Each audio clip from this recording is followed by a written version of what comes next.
আচ্ছা, এটা বাকি পৃষ্ঠাগুলো একটু উল্টান তো হুজুর, যেগুলো ভালো আছে, যেগুলো পড়ে নাই।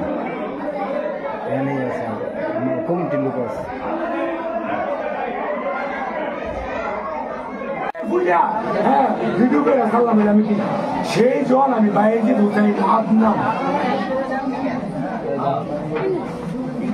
মিথ্যাকে মিথ্যা রূপান্তরিত করার কারিগর, সত্য বলার প্রভাষক একটাই হুকুম নম্বরের উপর মোহাম্মদ বাইজিদ হুসাইন হাসান। তার সাথে কত মানুষের নাম জড়ানো, সবার সবার সবার সবাই ধরেন আমার মাথার চুল বানা দিত না, আমার ভালোবাসার মানুষ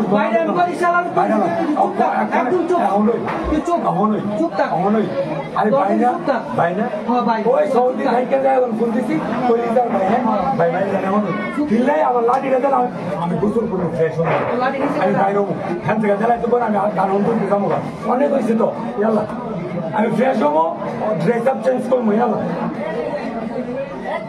এই লাঠির ভিতরে কি আছে? লাঠির ভিতরে ভাই এটা আমার পরিচিতি, এটার মাধ্যমে ওপেন মেম্বার বাইজিদের নাম পরিচিত হইব। কোরআন মিথ্যা, কোরআন মিথ্যা এর বানানো হাদিস, এটা সত্য না।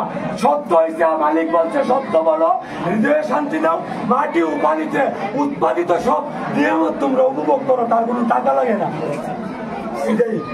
আজকের মতো আপনারা কি কেউ ওনাকে কি মারধর করছেন? না না না না না, কেউ মারধর করছে আপনাকে? না না না, কেউ মারে নাই। এরা আমার মাথার চুল, আমার মাথার এই বুকের বসব, কেউ না কেউ না, এইসব বললেন না, এটা আমার আত্মা, আমার আত্মায় প্রসারিত করছে। না না, কেউ মারধর করে নাই তো নাকি? না না, আমি বলি এটা এটা মনে করেন কি মার দুর্বল না, এটা এদের আদর ভালোবাসা, মায়া মমতা, এদের সন্তান। আচ্ছা ঠিক আছে, আপনি এখানে বসে থাকেন, আমি যাবো গা ফ্রেশ হবো। এখন আপাতত বসেন, আপাতত আবার ওই মালিকের দাওয়াতে আবার বাইর হবো, আবার বাইর হবো, আবার বাইর হবো। দিন রাত 24 ঘন্টা মালিক যে সময় লাগবে ওই সময় আমি মালিকের দাওয়াতে বাইরে, সত্তর দাওয়াতে।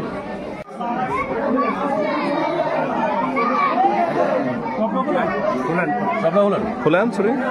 এই ছুরি দিয়ে সে কি করছে? এরপরে আপনারা বাধা দিতে যান নাই?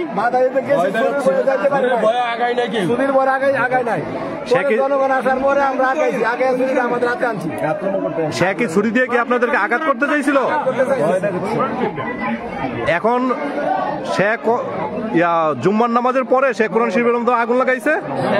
জুম্মার নামাজ আমরা মসজিদে পড়তেছি, আমাদের উস্তাদের খানা আনতে দুজন ছাত্র আসছে, গেট খুলছে, সেই সময় ওরা ছোট ছোট ছাত্ররা আসছে, ওরাদেরকে এই ছুরির ভয় দেখে ভিতরে ঢুকছে, গেটের তালা খুলছে খানা আনতে বাটি আনার জন্য।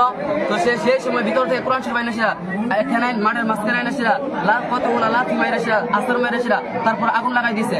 তার এই ছুরিটা দাস তার কারণে আমরা কেউ আগাইতে পারিনি। তারপর জনগণ আসার পরে আমরা সবাই আগাইছি। আমরা এসে পরে পানি দিয়ে কোরআন শরীফটা আমরা নিবেতে চেষ্টা করেছি। তারপরে তার অস্ত্রের কারণে কেউ আমরা তার কাছে যেতে পারি না, অস্ত্রের ভয় দেখাচ্ছে, এই অবস্থা। আপনি এই মাদ্রাসার কি? আমি দক্ষিণ মসজিদের ইমাম সাহেব। আমরা একটা মাদ্রাসার পাশের বাড়িতে একজন মুরব্বী লোক মারা গিয়েছেন, আমরা নামাজ পড়ে জানতে পারছি, ওনাকে আমরা দেখতে আসছি মৃত্যু বেড থেকে। এসে শুনতে পারছি যে মাদ্রাসার মধ্যে এই বাইজিদ কোরআন শরীফে আগুন দিয়েছে এবং অশ্লীল ভাষায় ছেলেপেলেদেরকে গালাগালি করতেছে, তার কাছে কেউ আসতে পারে না এবং ভয় দেখাচ্ছে অস্ত্র নিয়ে। তো তারপরে আমরা আসছি। বাইজিদের পিতার নাম কি? মৃত এনামুল হক ফুকন। তার বাপ সাবেক মেম্বার ছিল, বেঁচে নাই, মারা গেছে। আচ্ছা, এটা কোন গ্রাম? এটা বাড়িখোলা ইউনিয়নের নাম? লাউর ফতুমির ইউনিয়ন, বাড়িখোলা 9 নম্বর ওয়ার্ডের বাসিন্দা সে। এই মাদ্রাসার নাম কি? বাড়িখোলা বহুমুখী হাফিজিয়া মাদ্রাসা। আপনার নাম? মোহাম্মদ আলমগীর হুসাইন।